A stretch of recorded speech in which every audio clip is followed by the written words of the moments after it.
السلام عليكم ورحمة الله تعالى وبركاته. بسم الله والحمد لله والصلاة والسلام على رسول الله وعلى آله وصحبه أجمعين أما بعد. ബഹുമാനപ്പെട്ട ജഡ്ജസ്, ഉസ്താദുമാർ, പ്രിയപ്പെട്ട മുതഅല്ലിം സുഹൃത്തുക്കളെ,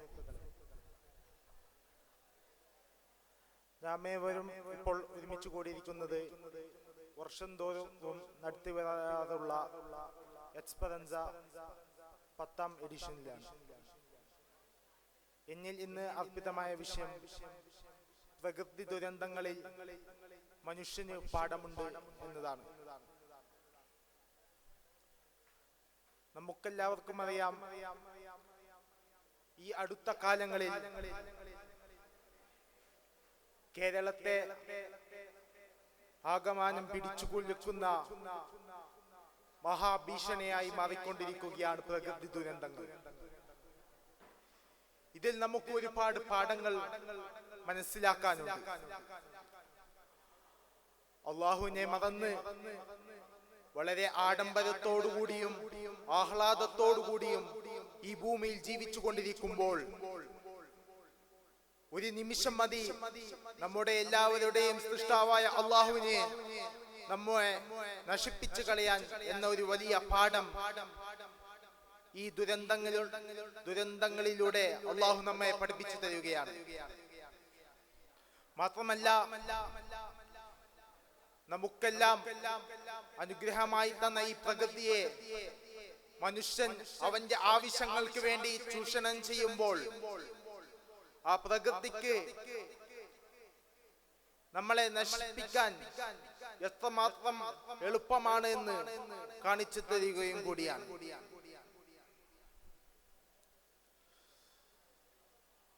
ഹദീസുകളിൽ കാണാം, ഈ ലോകത്തെ തിന്മയാൽ നിറക്കപ്പെടുമ്പോൾ ജനങ്ങളെ ഒരു മൈതാനത്ത് ഒരുമിച്ച് കൂട്ടപ്പെടും. അവിടെ നിന്ന് അവരെ ഭൂമി ഒട്ടാകെ വിഴുങ്ങുകയാണ്. അതിൽ നല്ലവരും ചീത്തവരുമുണ്ട്. അതിൽ നല്ലവർക്ക് നാളെ ആഖിറത്തിൽ അള്ളാഹു അതിനുള്ള പ്രതിഫലം നൽകുമെന്ന്. നമുക്കറിയാം, നമ്മൾ ജീവിച്ചുകൊണ്ടിരിക്കുന്ന ഈ കാലഘട്ടം എത്രമാത്രം പുരോഗതി കൈവരിച്ചു എന്ന്. പുതിയ പുതിയ കണ്ടുപിടുത്തങ്ങളും പുതിയ പുതിയ ഗവേഷണങ്ങളും നടത്തിക്കൊണ്ടിരിക്കുകയാണ് ഇപ്പോഴും ഈ ലോകം. എത്രമാത്രം ഈ ലോകം പുരോഗതി കൈവരിച്ചു എന്ന് പറഞ്ഞാലും ഒരു പ്രകൃതി ദുരന്തം വന്നാൽ അവന് പ്രകൃതിക്ക് മുന്നിൽ പിടിച്ചു നിൽക്കാൻ പോലും സാധിക്കുന്നില്ല. ഇതിനു വേണ്ട മുൻകരുതലുകൾ അവൻ എത്ര തന്നെ എടുത്തിട്ടുണ്ട് എന്ന് പറഞ്ഞാലും അത് ജീവിക്കുന്നത് ചുരുങ്ങിയ ഒരു ശതമാനം ആളുകൾ മാത്രമാണ്. ഇതിലൂടെ നമ്മൾക്ക് പല കാര്യങ്ങളും മനസ്സിലാക്കാം.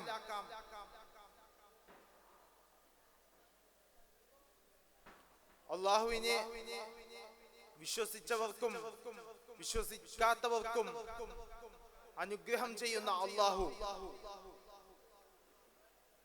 ഒരുപാട് അള്ളാഹുവിനെ ധിക്കരിച്ച് നമ്മൾ നടക്കുകയാണെങ്കിൽ ഒരു നിമിഷം പോലും വേണ്ട നമ്മളെ 100-ൽ നിന്ന് 0-ലേക്ക് എത്തിക്കാൻ. മാത്രമല്ല, മനുഷ്യന് ഈ ഭൂമിയിൽ ജീവിക്കണമെങ്കിൽ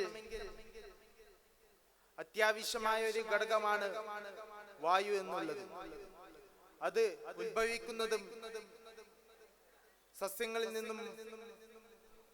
നമ്മൾ ഇവയെയൊക്കെ നശിപ്പിച്ചുകൊണ്ടിരിക്കുമ്പോൾ കുന്നുകൾ ഇടിച്ച് നിരപ്പാക്കി അവിടെ വലിയ വലിയ കെട്ടിടങ്ങളും മറ്റു സ്ഥാപനങ്ങളും നിർമ്മിക്കുകയും പുഴകളെ മൂടി അവിടെ റോഡുകളും മറ്റും സ്ഥാപിക്കുകയും ചെയ്യുമ്പോൾ പ്രകൃതിയുടെ